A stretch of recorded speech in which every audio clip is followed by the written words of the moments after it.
Hello and welcome to today's edition of Vox Lorcana Impromptu Speaking. My name is Scott, better known as Cypher 1000, and I will be your host today. You'll note this is not the first Wednesday of May, which means it's not the regularly scheduled show. You don't hear the intro music. It's just a little bit different, obviously a different schedule, thus the impromptu speaking label. From time to time, and as the situation warrants, any or all of the Vox Lorcana hosts may jump on stream to cover a topic in between our regular shows. Unfortunately, Rebecca and Daniel couldn't make it today, given the unusual hour of the stream. So for now, you're stuck with me. For today's show, we have a very special guest. Recently, Ybreezy decided to hit the pause button on Lorcana After Dark, and since we announced Vox Lorcana on his show, we wanted to bring it full circle. So, ladies and gentlemen, please welcome Ybreezy to the show. Breezy, welcome. Ooh, welcome. It is nice to be here. It's cozy in here. I like it. I like the vibes in this place. It's kind of nice. Yeah, we were very intentional about the audio only. Just one less thing to worry about, and just kind of keep it chill and casual and low key here. What I'd like to do when I first came on your show, you started me off with a question, and I want to return the favor here. Why Lorcana? When Lorcana? How Lorcana? What got you started on your Lorcana journey?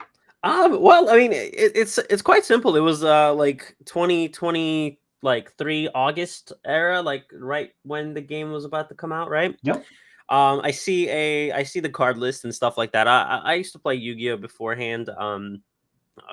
Not really too competitively, but it was my game of choice.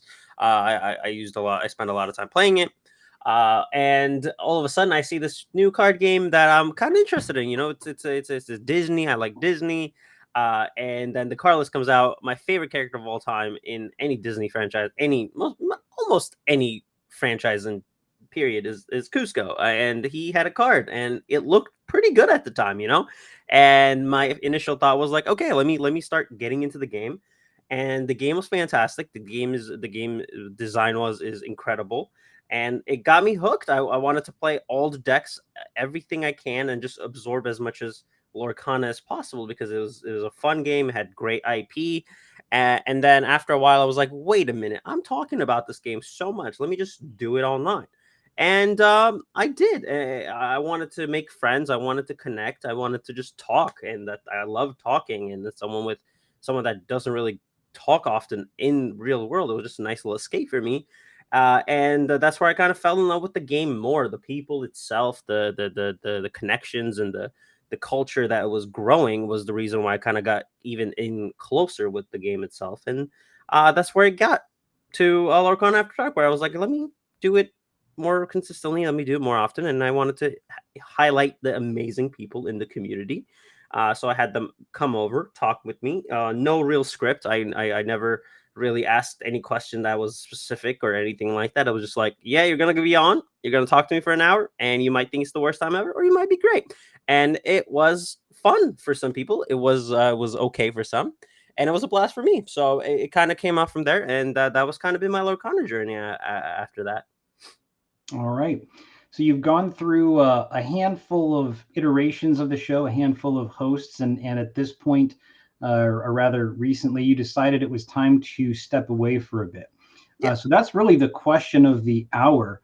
What prompted the necessity or the desire to hit the pause button on Lorcana After Dark? I mean, there's a decent amount of factors. I mean, I can just be easy and be like, yeah, life is just too busy right now. I don't have the time. But I don't know. It came to a point for me. Lorcana After Dark wasn't where it was when I fell in love with the concept. Okay. The early stages of Lorcana After Dark was this like I like to call it has like a weird cult like enjoyment. It's not the greatest thing. It's not the best, but people enjoyed it, and it was because I think it was so unhinged. It was so I don't care what anyone has to say. I don't care about the repercussions of what I have to say. I'm gonna talk unfiltered. I'm gonna discuss issues that was not necessarily too optimal to discuss. It was just a little gritty. It was bare, but it talked about things that I really wanted to do because for me, the juice, the good stuff comes from like uncomfortable conversations or interesting conversations that might not be the quote unquote brand friendly necessarily in this perspective of what Ravensburger wants to do and stuff like that. But I wanted to talk about it because it was real. It was real issues that mattered to me, and I think people cared. But it just came to a point where not a lot of people wanted to talk about it because it was just like, I don't know if that's a good thing. And I kind of lost that throughout the year, I think. And that's where I was not enjoying what I was doing because I don't want to talk about the meta. I don't want to talk about what card is good because like there's so many guy on podcasts who reads Dreamborn out there, right? Like there's so many. You can go on any internet social media. There's just gonna be someone that has an opinion on what card is good, what card is bad. I think that's overdone in my head. The people that are doing it are doing fantastic jobs at it. So like I'm not taking anything away from those people, but it just wasn't my lane. My lane was to get into the gritty information that was just like the things that wasn't getting talked about. And it became a point for me that I kind of lost that in the translation. I wanted to focus on, let me try to get a reveal for it. Let me try to be more friendly. And I think at one point I wanted to focus on that so much that I feel like within that I lost that spark that I was like, let me talk about like the issues that really matter. The stuff that wasn't necessarily too talked about because it was either taboo or just wasn't something that wasn't discussed because it was uncomfortable. So like I just kind of lost that real conversation aspect of the show. And I think because of that, I just needed to kind of recalculate what I want to do and what my goals are going into this whatever social media creation mindset is, because what I was doing at the time, which is right now, wasn't something I was satisfied. It wasn't something that I'm like, I'm getting something out of this conversation. I don't want to talk about what card is good, what card is going to be great. I want to talk about more than that. I want to talk about the human aspect of it, the human interactions, which I think are good and bad, the negative aspects of it, the potential struggles of what the company is giving to us and what compared to other card games are doing wrong and stuff like that. That just really got my excitement going. I wasn't talking about that, so I wanted to take a moment to kind of just re-look into it and maybe come back if I feel like there's a place for it. And that's kind of where the dilemma of where I'm at stands, really. Mm-hmm. So I guess with that said, what is it that you do want to do? What's kind of next or on the horizon with Lorcana for Ybreezy? I don't know. I really don't know. Like the game is great. The game hasn't. I mean, this new set. I have a lot of opinions regarding where it stands, and I really genuinely dislike the situation that the game is gonna be for the next 3 months because it doesn't necessarily mean much, right? It's because I mean the cards overall they're great, but like people are just kind of prepping for the next thing already, and it's just gonna in a stage that worlds are about. It's a weird time to be playing Lorcana. Like it just means not a lot because the next set is the chapter 2, if you will, of the game, whereas world like it's just this new rotation, new everything. We're gonna get half of the card pool deleted out of existence. Everything is kind of new. While this one just feels like, okay, this is the placeholder to the next thing, and it's kind of weird because it's not. It's where the world is. It should be this grand thing. It feels like everyone's already looking to the next thing, and it's just like in an awkward situation. So I mean I still love the game. It's still a great time. It's not sparking the same joy that it was maybe 2 sets ago. And I think I just needed to take a second to kind of recalibrate where I'm at, which is the next thing. The second part of that is I want to come back. I do want to get back into what made Lorcana After Dark, I think, special was this unhinged, don't care about what other people are thinking. I don't care about what everything else around me entails. I don't care about the repercussions because I'm just talking, right? I'm not hurting it. If anything gets any particular thought or anything that's like negative towards me, I'm letting that kind of eat me inside, and I don't want to do that. I want to kind of regroup into what I was before, which is this. It's not a character; it's just who I am. I'm just this. I have a lot of energy. I have a lot of passion. I have a lot of loudness, and I used it to talk about things that bothered me. And I wasn't doing that anymore. I'm not doing that. I don't want to go back to that. And to find that, I think I just needed a month or so to kind of regroup up and come back to whenever I feel like is the right time to be loud again. Yeah, I think that's fair. Part of, in my opinion, part of what made and makes Lorcana After Dark special is just the personality of you and going with the flow. Um, and it's not to say that others don't or can't do that, but I think you kind of alluded to it that there are sometimes conflicts with agenda. Either they're looking for opportunities with Disney, they're looking for opportunities with Ravensburger. Um, and there's nothing wrong with that, by the way. Like if that's your Right. aim, No, go there's nothing get it, wrong with it. right? But at the same time, if that's your aim, it necessarily informs and impacts the shape of your content. Right. Uh, Huge and, difference.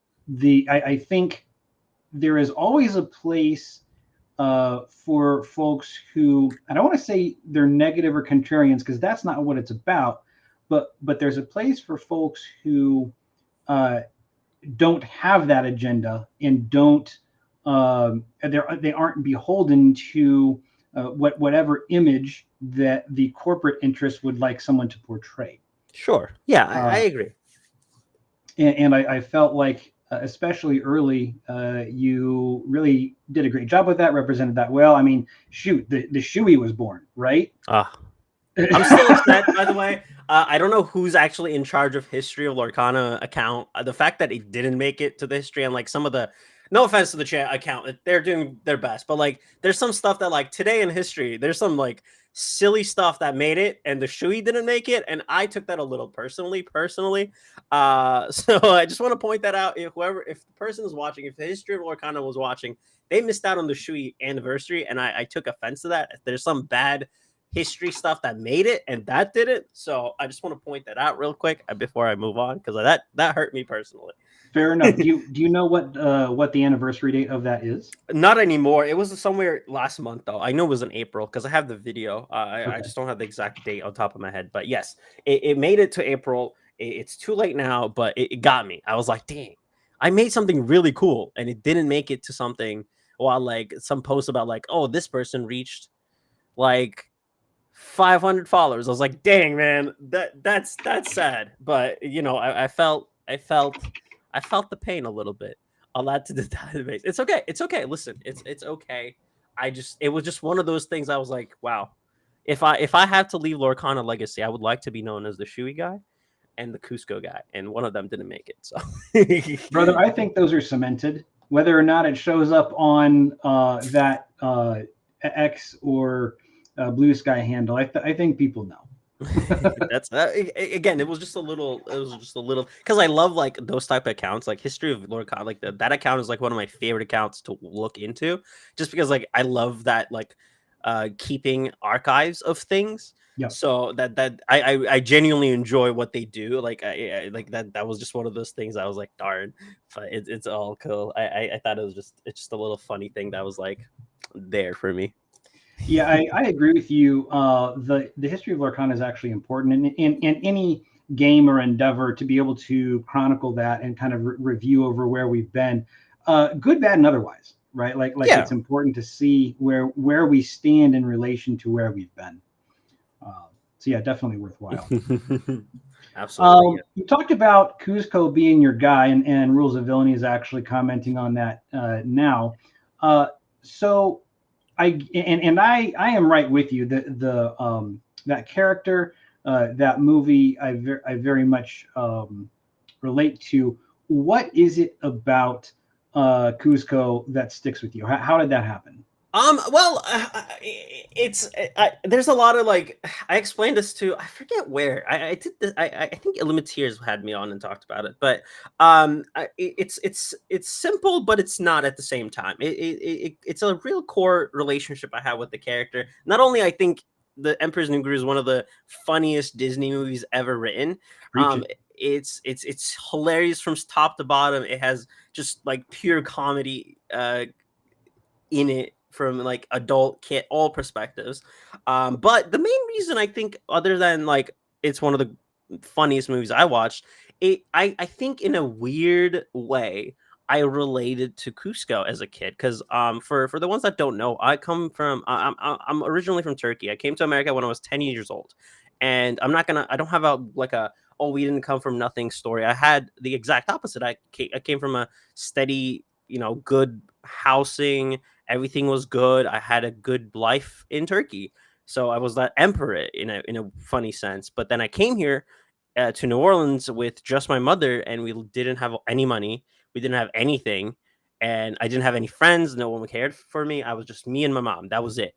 And in a sense, I got kind of turned into a llama where I just didn't have anything. I had to learn what humbleness was. I had to Mm. learn what like building friendships look like again. I had to recalculate what I need to do to enjoy life and not just have stuff for me. And I just had to build the relationships, learn a language, all that stuff. So like kind of in a weird sense, that learning of humbleness, learning that what you have isn't what everyone's dealt with.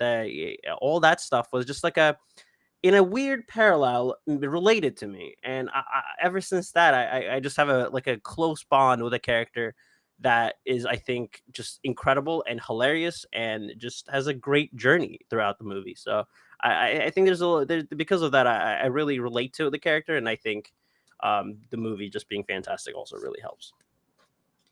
It definitely doesn't hurt. The talent is certainly there. Eartha Kitt is ridiculous in that Yeah, movie. it's She's insane. ridiculous in anything she does, actually. Yeah, Uh, it's fantastic. the casting was sublime. Voice acting was great. Yeah. I wish we had the song. I wish they got her to sing a song in the movie, but it's okay. It's okay. I had a lot of beef with it. I moved on. It is what it is. Are you sure you've moved on? No, I did not. I mean, Okay. you have one of the most talented women like in the planet, and you didn't let her sing. I was like, come on, come on. Yeah, that is a curious decision for sure. Yeah. I something you said earlier about this set. I'm paraphrasing here, but it felt kind of like a placeholder, like everyone's Right. looking on to the next set. I very much agree with that sentiment.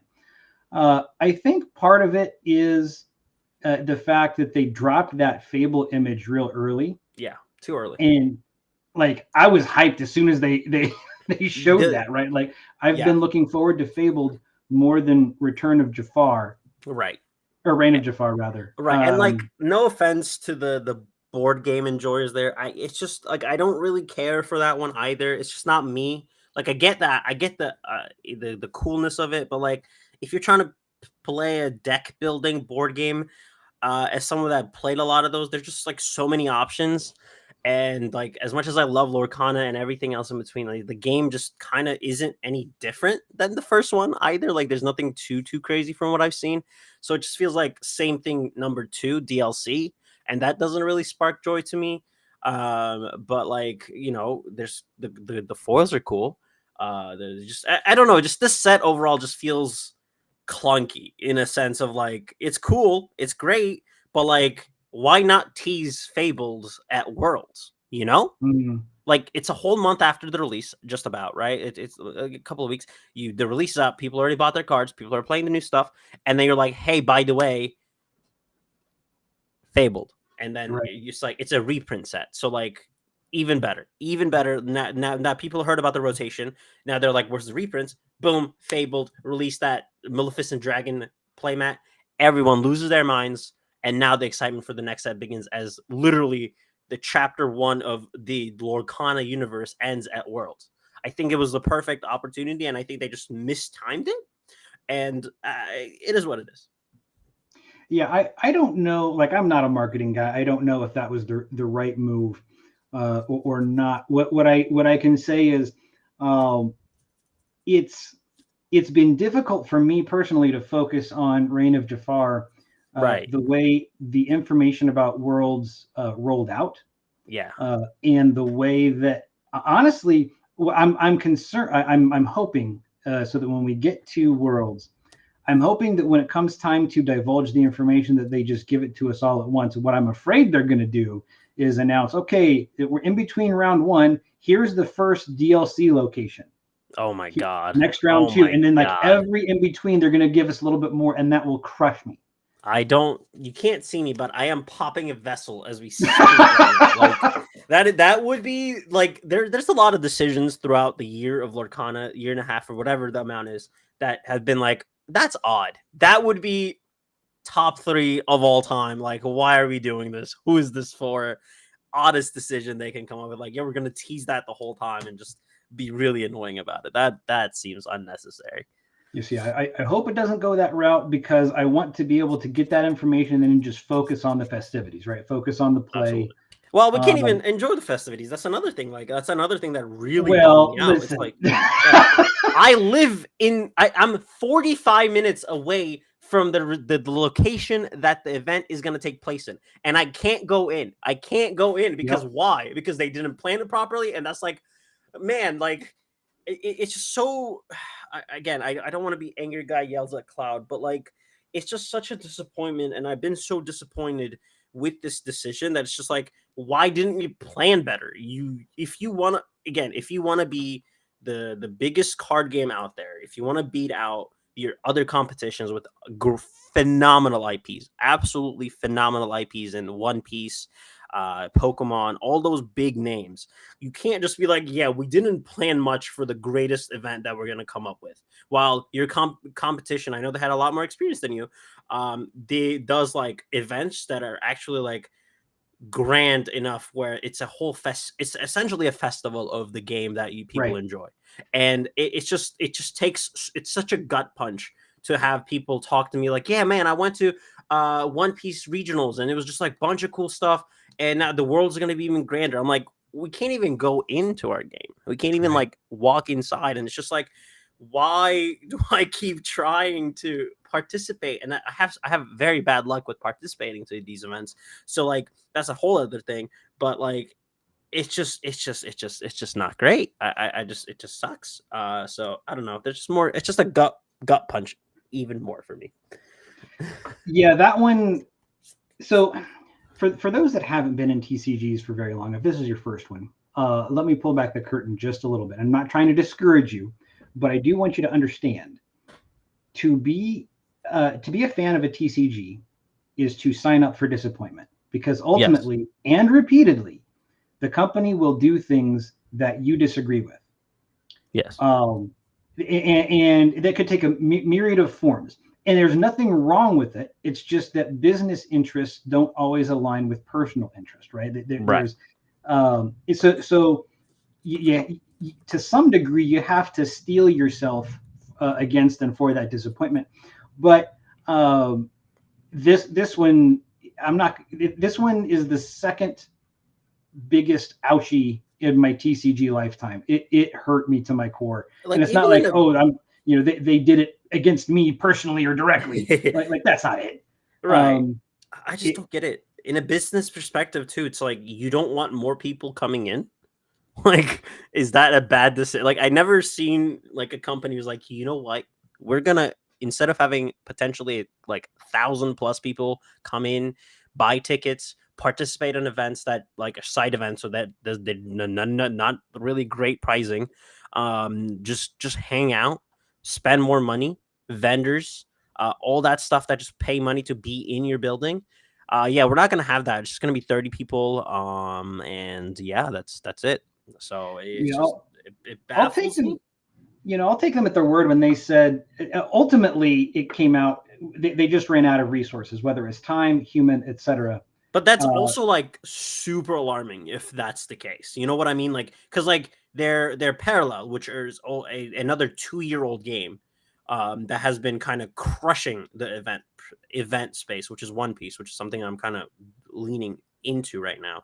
It have been, they have been messy in the sense of like running the events, sure, but like the fact that they didn't expect it is just like a mindset that I just don't understand. Like, how do you take a thing, I was like, oh, it's not going to do that well, and go into a project? Like, I never started a project. It's like, I don't know if it's going to be good. It's just like you try or you don't. And this is like, what if it does good and we're not ready for it? What do you mean you're not ready for success? And that means if you're not ready for success, that means, why are you successful? You didn't plan to be successful. Yeah, there's definitely a part of that. I think, so again, total speculation on my part here. When you look at how Ravensburger and Disney proceeded with the Villainous license, or the property and the licenses that they acquired to use with that property. It's been very slow, methodical, rolled out, right? It was not a super huge, quick dive in. Right, but Villainous itself was the splash, and then they expanded a little bit over time. And I wonder if part of what's going on, and I think it's two that's Rules of Villainy suggested maybe it's possible they didn't know it was going to be this popular. But like that's such a bad mindset if that's the case. You know what I mean? Like you can't be like, yeah, we're going to release this villainous board game deck builder TCG, which like it does okay in anything, and then go into a TCG where you're trying to compete with your like potential big three, which are like, you know, Pokemon, Magic, Yu-Gi-Oh, whatever. And just be like, yeah, we didn't expect any success in this. I just don't see that being a great mentality at all. And that bothers me. It's a little surprising. It is a little shocking to be, especially when Steve Warner went on Citizens of Lorcana and put basically pen to paper when he said, we didn't realize that it was going to be a bona fide hit until Gen Con. Like that was when it first sunk in with them, which that was the most enlightening and shocking thing that came out of his mouth during that interview and discussion in my mind.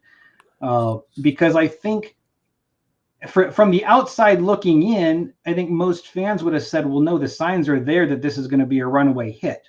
Right.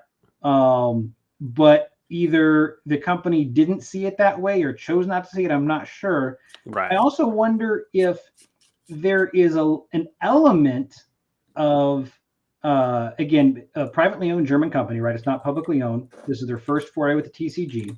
Maybe maybe they were conservative with the budget, saying we're only going to produce X amount. We're not going to launch with organized play in mind, which, by the way, honestly, probably a smart decision because of how expensive organized play is. It is outrageously, almost prohibitively expensive. So I don't crucify them for that. I just wonder if they decided to take a conservative approach, show return on investment before throwing money.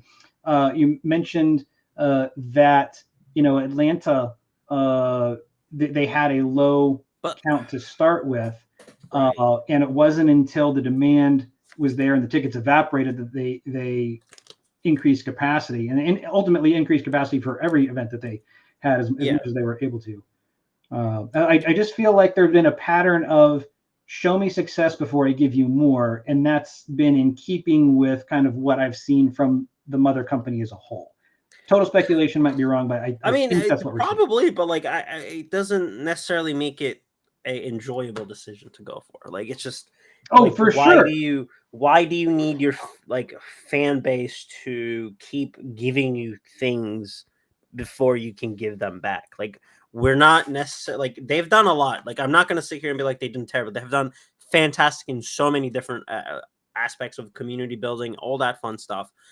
Not every I agree, but like they've done a great job in that aspect of communication, all that stuff. As a Yu-Gi-Oh player, having any type of communication openly has been something incredible. It's just been so different, so amazing. So I'm not going to take anything like negative in that sense, but it's just like some of the things that just like doesn't.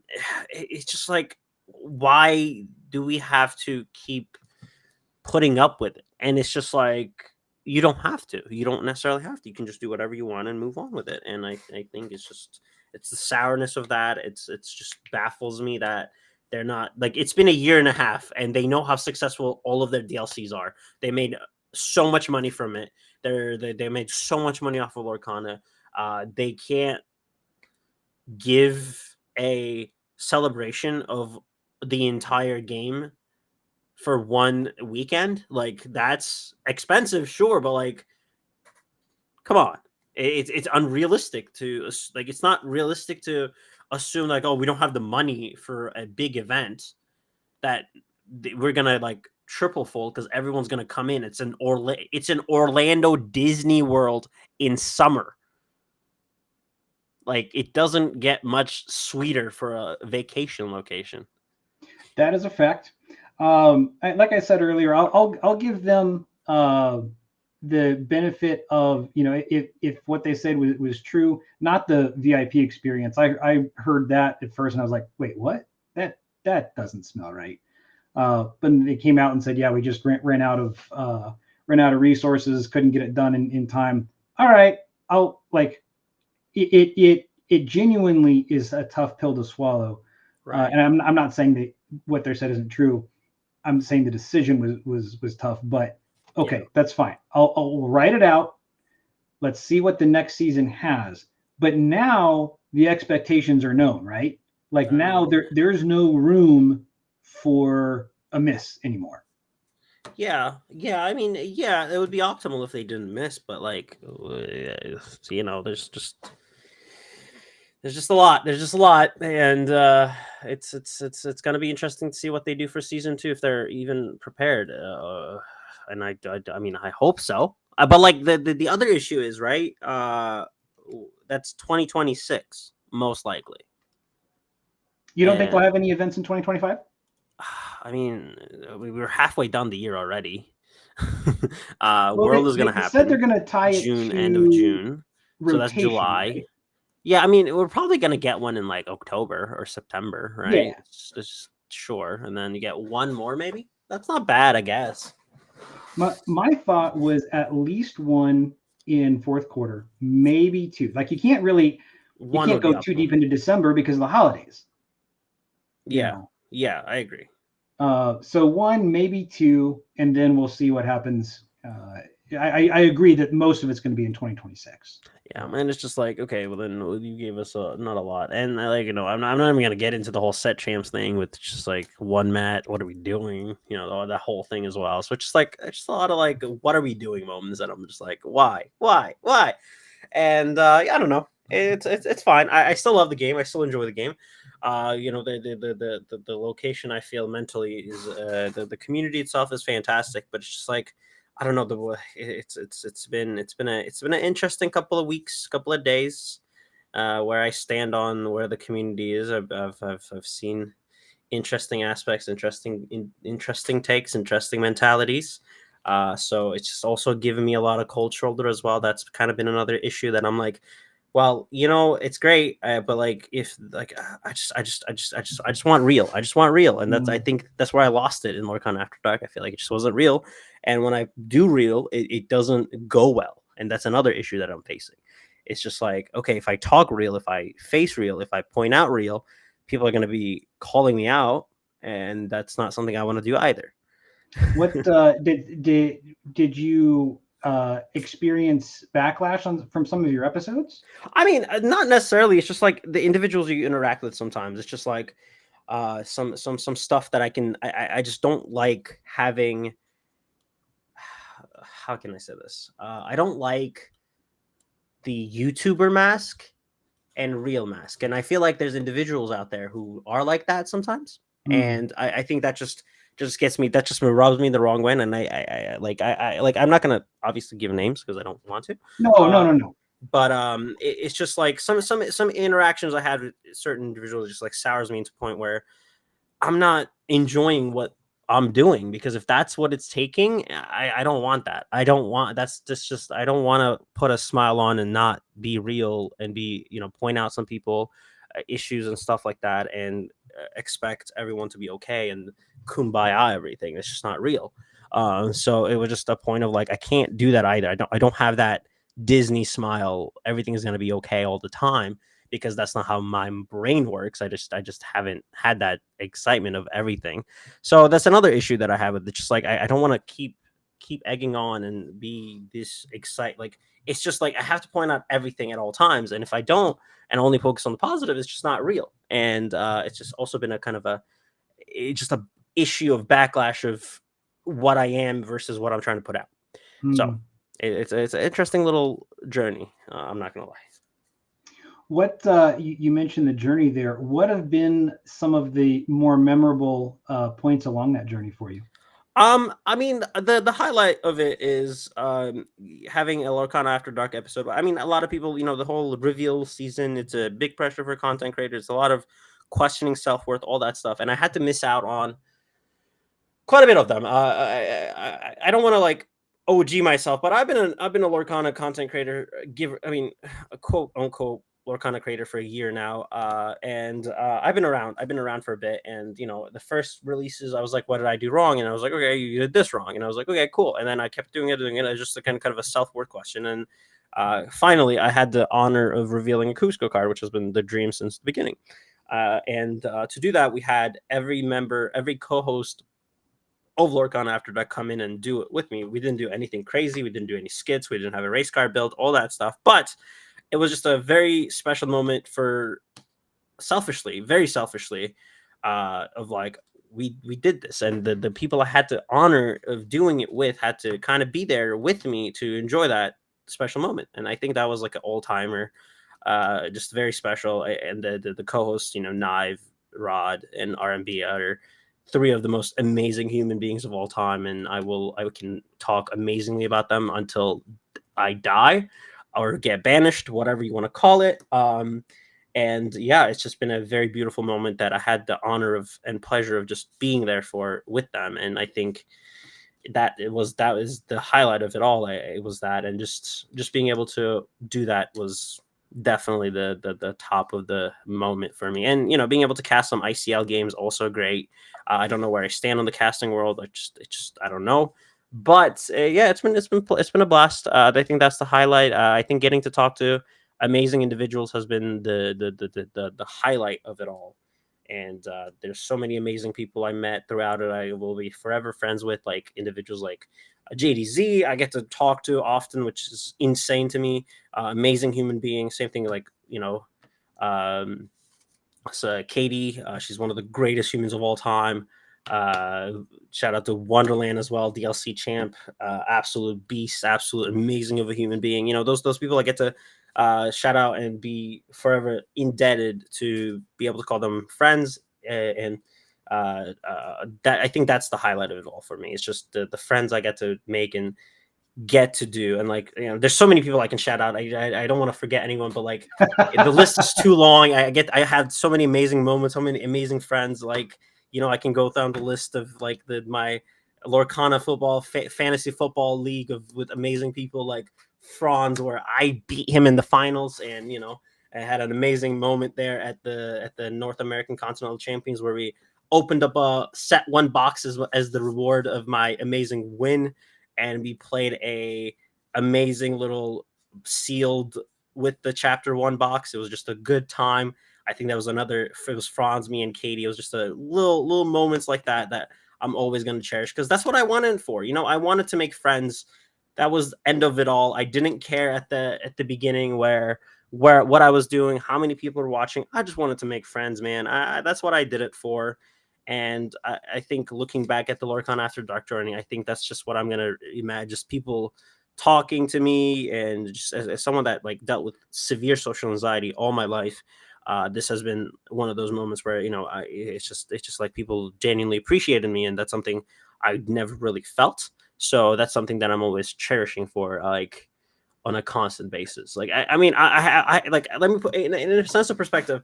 I have so much social anxiety at times where I don't even join Discord calls when people are already in it. You know what I mean? Like that's how bad it gets sometimes. It's just like I don't want to interrupt. They were doing their thing, so I just don't. So having those like moments where I get to make friends, talk to them, has been something that I will always cherish. You had touched on your storied experience in trying to get to some of these larger events. I know you finally made it to, like you said, the North American Continental Championships. I believe you were at Vegas, if I remember right. Vegas and Toronto, yeah. I couldn't have been more glad to have at least met you briefly there at NACC. What was your takeaway from that experience? In what sense? Just so you got to kind of literally the biggest show that we will have had the opportunity to see. What did you come away from that weekend remembering, experiencing? What were your thoughts on that weekend? I mean, the final thought I had leaving was like, man, I can't wait for Worlds. This is going to be even bigger. So that's definitely that's definitely something I took away from it. But other than that, I think it was just like, I mean, the event was fine. It was run great. I think the competition, the aura coming out of day one was always like this dark energy coming out of that room. I don't know if you ever walked past where day one was happening for them, Sure. Yep. and you just like sense this like energy of just darkness and despair coming out of that room every top of the hour, which was something like really aura energy. But I took away, it was a fun blast. The side events were good. I mean, no one really cared to play it after they got their promos, to be fair, Yeah. which was something to be, maybe we're gonna work on that, because like I did it. I was just like, I'm gonna sign up. I'm gonna do my draft. I'm gonna open my packs, get the cool stuff, get my promo Cusco, and get out of there, because like it Yep. doesn't mean anything. I don't want to win one single pack per win for a set that doesn't necessarily, no offense, but has no value unless you pack an enchanted, and that's not often. So it just wasn't worth it. So that was a takeaway I had. I was like, maybe let's make this worth it. Let me sit down for 3 hours and actually earn something. It's not like there's a limit on things. They have boxes, like they can't just give away a box. Who cares? That was one thing. And the other thing is like the community. It's been good. Like there's so many amazing people. Like I had to talk to like Liam, Brandon, all that. Oh, like the casters were there. Rebecca, shout out to her as well.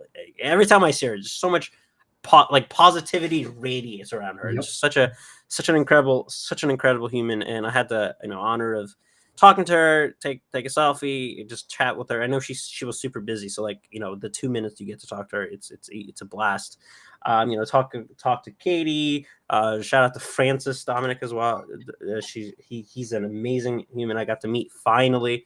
I finally got to tell him that he smells amazing and he has a Rihanna energy. That was definitely a highlight too. He appreciated it. Don't get me wrong, but like I was like, you're one of those people that have Rihanna energy, and like that means you just have to smell good all the time. And it was correct. I just had this weird vibe energy. I was like, you probably have that, and I was correct.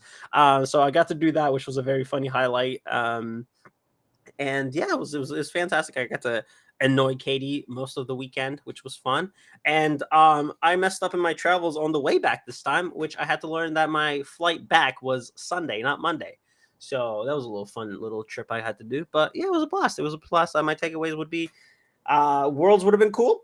Pricing needs to be worked on for side events, I think, for an event like that where you can't really compete other than the LCQs. And yeah, that's kind of it. The Cusco promo was sick. Getting to get that Cusco sign was also fantastic. Katie gave me the +1, so I got to do it. That was really, really cool of her. Again, she's an amazing human being. Yeah, that was the North American Continental Championship. The food wasn't great though. I will say the catering, we gotta work on that. We gotta up the catering. You got Disney food right there. Just bring it. You know what I mean? Like let's bring that. Like they had like a bread mac and cheese situation. Not great. Yeah, they had like bread bowl. You can get some birria on top. Not good. We got to work on that. Disney is known to have good food. Like you go to Disney to eat sometimes, and wasn't it? We gotta figure that out, Ravensburger. We gotta really. That was another take. It was like improve the food. Interesting. I'm not a pasta guy. I thought the birria was fine. Having gone to several of these shows, I was like, well, that's and not specifically for Lorcana, but just across gaming. Yeah, but like you got Disney magic. You got to improve the food. You are Disney. You are representing the mouse, and the mouse has good food. We got fair enough. You like bring like Dole Whip machines. You know what I mean? Like like it's the not even line that for that would be endless. But like you do a lot of them, and it won't be like it's just like the food wasn't there too crazy. It wasn't lines weren't too crazy. You can just do that with Disney food. Like I would pay money to eat Dole Whip at a DLC. Oh sure. I definitely would have. Like I would pay so much money to do that. Like, and that's just like the tip of the iceberg. There's so much good Disney. Like you can get those. Like they have like the croissant. Like they have these like creme brulee croissants in like Gaston's Tavern in Disney. Like they can do so much. The Lorcana ice cream cookie sundae was yeah. It's like we gotta improve that. We gotta get better. We gotta implement what we know for. Like get the Epcot food everywhere. It's not that complicated. I mean, it's complicated, but like you can bring the energy somewhere. Sure. Sure. No, it can be done. It can be done. I I, have faith in it. as a foodie myself, I like to improve my food experience for DLCs. I know like card any event is just bad food, but like you're Sure. Disney, you got to be better. You got to be better. I'm sorry. So what are you excited about in the world of Lorcana? I'm excited for the Cusco Enchanted. That was pretty cool. Yeah. I'm excited for the feature of Amethyst Emerald. I think is very very exciting. I think we're gonna pull some levers. So for that reason, I think I'm just gonna play that for the entirety of the set, and I think just keep that color combination forever. I think, and try to win some stuff. What I'm excited for is what's gonna come out of Worlds. I'm excited for how sealed and three deck format's gonna play out. I think that's very intriguing. I've been pitching the three deck format for a while because I think it's a very unique format. I mean, ICL does it as well. So like it's just a very unique format in the sense of it brings variety and that makes television entertaining. So that's gonna be good. What I'm not excited about, I'm gonna go to my set champs and I'm gonna end up cutting my playmats because that's my only way of getting them. Okay. But yeah, I'm excited for the new stuff. I'm excited for. It was very very successful. And I said Bird City. Hey, Bird City is good. Bird City is good. I'm a big fan. I think I don't even think you need to run the bird. You can just run like your animal package, your Iagos, your Peter Pans, just evasive package, and just run it. So there's a lot there. I'm excited for that. I'm excited for this is one of the first sets I'm not buying any boxes, so Okay. it's just the first time I'm like not interested in half of the set, which is a tough one because I know Fabled's gonna come out and I'm gonna buy more there. So it's just again, Are, it's just one of those placeholder situations where it's like I'm gonna buy like the Cusco Enchanted, the Amethyst Emerald stuff I need, and then wait for Fabled because I know new Maleficent like new cards are coming and I can sell off my Rapunzel's right now and just wait a couple of months and get it reprinted whenever they come out if they do, but they probably will. So it's just one of those things where it's just like financially, if you're trying to like wait, just wait for the reprint and sell it off right now if they're up and down. are you going to be chasing the Iconics? I don't think so. I mean, we gotta see them, right? The Mickey, as much as I love the Disney IP, Mickey isn't like Mickey and Mickey Friends is just something I'm not gonna chase after. But I Okay. think if they come up with like great characters that I care about, absolutely, absolutely, I'll try to. What about the epics and the variants there? Do you have any interest in those? They, it's just I don't know. It's just one of those things where it's like we got to see how it looks like in person. Like it's tough to look at a picture and be like that looks because like the art is going to be the same. It's going to be a little foil, which is cool, but like it's just a little expanded art of the same thing, which is cool. But like I would love to see all arts. I love all arts. I love variety. I mean, you see success in card games through that. Like if you look at your like competitions of Pokemon, that's where their money makers are. Every single card that's like gazillion $1 million are not playable cards; they're just collectible cards.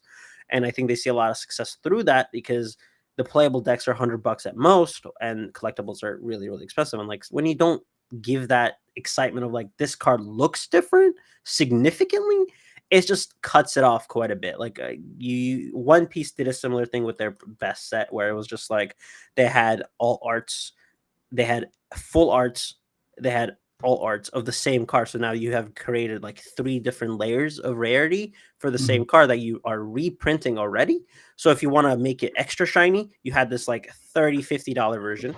But if you want a little bit shiny, you had the full art, which is like our the ones we're getting. Um and and then thank you. Let's go. History has been made. Thank you. 4-2. I should have done it at 4 like yeah, it's fine. Um, On a different date. on a different day. But it's cool. It's cool.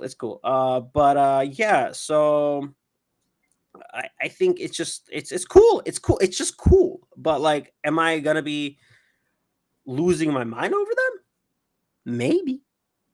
I don't know. We got to see them in person. But I think it's fine. It's cool. It's excuse to reprint some cards that are gonna be needed for the format.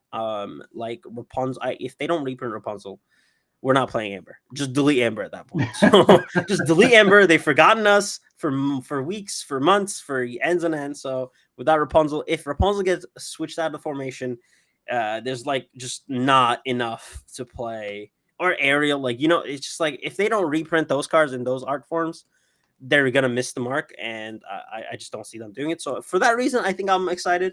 But like, I think they could have done more. I think they could have just done all the way out. Like you see them in other card games where just so many different art, so many just variety. So having the same card just a little bit like a little bit expanded, isn't necessarily too exciting compared to everything else that's happening. Fair enough. Like it's just like you go to these card shops and like there's just this ravaged section of obviously Pokemon and One Piece and like sometimes but like Magic and Lorcana just kind of stays, and it's because of that mentality of like there's no shiny cards for people to get, and I want that to happen for Lorcana so bad. I want, like, again, I'm not gonna sit here and be like I am pro violence, but damn, it's good for your card game if people are actually fighting over it. You know what I mean? Like, it sucks. It's a bad look, but it's so good for your card game. It is popping for your card game. Yeah, the optics are definitely not what they would prefer. Yeah, but like it's so good. You know, the set one, it was so crazy because of that. It was just out of shelves, everything was gone, and it just created this like FOMO craze that kind of got more people in, and I think it's kind of been trickling down ever since. And I think they have to figure out a way to catch that energy back while their competition is just doing that over and over and over and over again. Yeah, we'll see what the future holds. I definitely agree. I would love to see some alt arts in there. It's more art. I just want more art. Like Lorcana is the best modern look into these beloved characters from years ago. Like it's the most modern art for any character that we haven't seen in so long. Like it's the most modern version of Cusco we've seen in 25 years. So like, of course I want to see more of that. I want to see more foiled out, more of that, because I truly appreciate the modernized version of these older characters that we kind of love and enjoy, and see different varieties through official Disney merchandising. And it's like the only way we can get them at this point. Yeah, speaking of merch, where is it? What do you mean? Like, Lorcana merch? Lorcana merch? Yeah. You had to essentially give out about $100 and something worth of tickets, right? to get a $20 shirt more than anything. Where is it? It's probably in like Disney legal hellhole where it might not come out. Yep. No, like 100%. It's just what that I as much as I would freak out if they ever release like Lorcana art into shirts and hats. It's just the mouse lawyers are not gonna let that slide until they have gotten every single penny they can out of it, and that's not gonna be resolved until probably like 2026, 2027. Yeah, the Disney owns the IP and the iconography. So even just getting a shirt with the little lore or ink symbol on it, like even that is, it's got to be properly licensed, et cetera, et cetera. And I don't think Ravensburg, I could be wrong, but I don't think they have the actual merch license. They do not. It's the same. I mean, we probably don't. They don't even probably have like the digital rights to their characters, because we've seen what like Magic the Gathering has to do for their Spider-Man set, right? Right. It's just the same thing. It's just there's a whole legal situation, legality issues that just going to take so long to solve, and it's just not going to happen anytime soon. And like, as much as it would be amazing, that's just a dream that. It's tough to go through when there's the lawyers involved and like paperwork that's like hundreds of pages long just to be able to sell a shirt for $24.99 and get like $18 in profit for themselves. Yeah, I never did get the shirt. I got the hat. That was the one that was more important to me. And I've said out of all of my Lorcana cards, that's actually the most important thing to me with Lorcana. That and my Lorcana Means Family friendship bracelet from Oh yeah. Lorcana Bell. Oh yeah. Oh yeah. Oh yeah. I still have the llama that's broke from the bracelet, but the llama hangs out with me here in the office somewhere. It's over there. Let's talk about the people here for just a minute, because you had listed, being able to connect the community is one of your high points. For those that maybe haven't engaged with other either TCGs or card games or other kind of what I will affectionately call nerd communities, what makes Lorcana different from what you've experienced? There's a lot of pluses and minuses, like anything in life, but overall, I think it's just so homey in the Lorcana community, where it's just like you can find a place for yourself in anywhere because there's accepting humans throughout. It's just whatever the Disney magic people sell for the true genuine care for each other, and that energy of like we are just friends that like the same thing. And in a lot of nerdy communities, unfortunately, you don't get that. Like you see a lot of like the TCGs where just like the woman gets shunned out, bullying happens, stuff like that. I mean, Lorcana isn't clean either. I'm not like that's a whole can of worms that could be discussed, which wasn't discussed more than the whole Matt situation. But regardless of it, it's just overall, if like there's so much friendship and so much kindness throughout the community members. Again, I had the fortunate of being like this. I'm in a place where like you can like you scroll through your Discord, you see like the Lorcana Worlds casters, you see world invitees, you see you just see a bunch of people have interacted, got release cards. So like I had the privilege of making friends throughout the content space and like kind of the world of people kind of knowing that. But everyone has been so warm and open. I think the other nerd communities just don't have that as much. So because of that, I think it's special. I think everyone just cares deeply. Well, not everyone, but people care deeply about each other. People want the best of each other. People are there to support each other. Like I said, the people I listed, the Wonderlands, the Katie's, the ICL group of the individuals. They've been nothing but amazing to me in my time of month of just kind of taking a step back, and I'm very very thankful for everything they've done. And it's because they're just amazing human beings, and I think that overall encapsulate the Disney Lorcana space, and it's gonna be like that hopefully forever, as long as these amazing individuals like R&B who will actually fight human beings if they try to talk on the other people and stuff like that. So it's just with the leadership that these individuals like Liam has taken, Rebecca has taken, I think it's just in good hands in that perspective. So you don't find that anywhere else.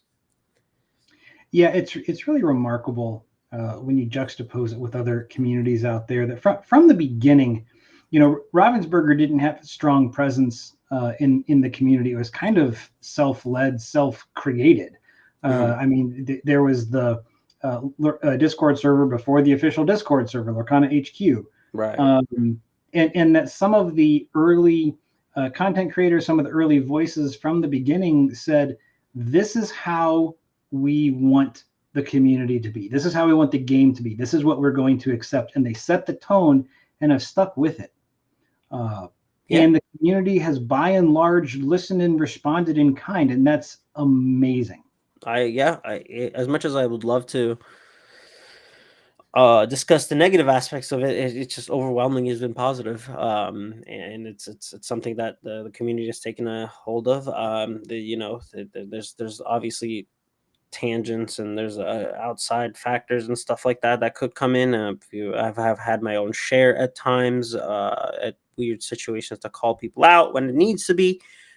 So I think overall the community just wants people to be loving and accepting, and the ones that don't either do it behind closed doors, or the ones that try to get it out really gets that closed down super fast. So it's been a very very amazing experience in that sense. Yeah, I've often said that yes, Lorcana means family, but sometimes family doesn't get along with each other.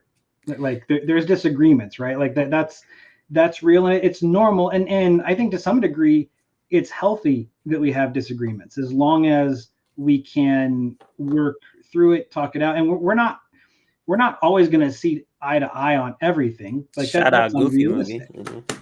What's that? I Oh said shout yeah, out the Goofy movie. So, yeah. And fam, I know I still have to rectify that. I still need to see that movie. you do. It'll happen. You do. It's great. But yeah, it's just because there's a disagreement doesn't mean there has to be disrespect in tow. There is a way to disagree with folks without just burning the house down. I disagree. I like burning houses. Okay. As someone that has that hates like this corporate way of approaching things, you got to keep it real. If you need to burn some houses down, you got to do it. I don't care. The little anarchy loving in me always stands for it. I'm here for riots. I'm here for all of it as much as possible because it's needed sometimes, man. So you can't let people walk over to be individuals or like just get to the sense of like, oh, I did the right thing, even though they weren't. I think those people need to get heard and like get sat down sometimes. So I think that's the confrontational, like I can't be unfiltered version of me, where it's just like I have to say what I need to. If not, I don't like I won't be able to sleep. And like yes, we can move on and be cordial and all that stuff. And but like sometimes you don't have to. Like I don't like 85% of my family. So like it's just what it is, and you get to choose that, and you don't have to be stuck together if you don't want to. All right. Well, we have been talking for just about an hour now, believe it or not. Let's go. I really appreciate you coming on here. Before we break, I just want to throw it to you and give you an opportunity. If there's anything you want to say, you want to tell the broader Lorcana family, now's your chance. What's on your mind? I think Lorcana overall is in fantastic shape. There's some alarms we could be concerned about, but I think overall, if anyone's listening to this and cares about the community and all that stuff, just appreciate each other. Don't try to belittle one another just because you think you're better than them. You think you have better reach. You have better like all that stuff. If you do that, you're gonna just sound like an absolute dork, and I'm gonna call a dork out. So I just watch out each other, appreciate each other. Don't look into metrics. Don't look at what other people are doing. Don't care about what other people are winning. That's what social media is for. You're going to look at your numbers. You're going to look at your wins. You got to look at your set champs. I mean, Rebecca posted a fantastic little post yesterday or 2 days ago about set champs and how she feels about it. And it's correct. Like, don't look at any of that. Like, if you're on the grind for whatever content creation, whatever kind of thing you're doing, don't look at other people and just be like, why did that person did it and I'm not? What if my numbers are bigger than yours? My wins are better than yours. Why am I getting less attention? It doesn't matter. It just doesn't. And being upset, being entitled about it is just not the way to approach it. And I think as a community, it would just all need to get better. And if there's any issues, call them out. Burn them. Not literally, though. I do not condone arson. There you go. I will say that. Burn them in the roast session of any Comedy Central special that you've seen. And yeah, go from there. But the community's been fantastic mostly. It's been great. I think it's going to be better. Will I be back? Probably. I think I like talking too much. I have too many friends in this community to stop. Yeah, I'll be around, and the community should keep rocking. And honestly, if you're just going to take a pause, this is the set for it. So if you feel overburnt, I recommend doing it this 3 months and then jump back into it when everything's fresh and brand new. There you have it, straight from the llama's mouth. Mm-hmm. All right. Ybreezy, I appreciate your time. Really grateful to have had the opportunity to bring you on the show and bring it all full circle. Look forward to touching base with you sometime down the road, whether it's to announce the unhiatus of your show, the relaunching, or at a convention sometime in the future. Lorcana After Dark will return. The neon lights will flicker once again. I think the time I'm not sure yet. The joke was going June 9th, but I think life is happening that week, so I don't have an exact date anymore. But I think it'll be soon. It'll be soon. It'll be soon for sure. All right, we'll be sure to stay tuned. Mm. And thank All you right, for having well, me here, by the way. This was a blast. no, absolutely. I am over the moon to finally get a chance to catch up with you. But I think that is going to do it for this episode of Vox Lorcana Impromptu Speaking. So we'll wrap it up here.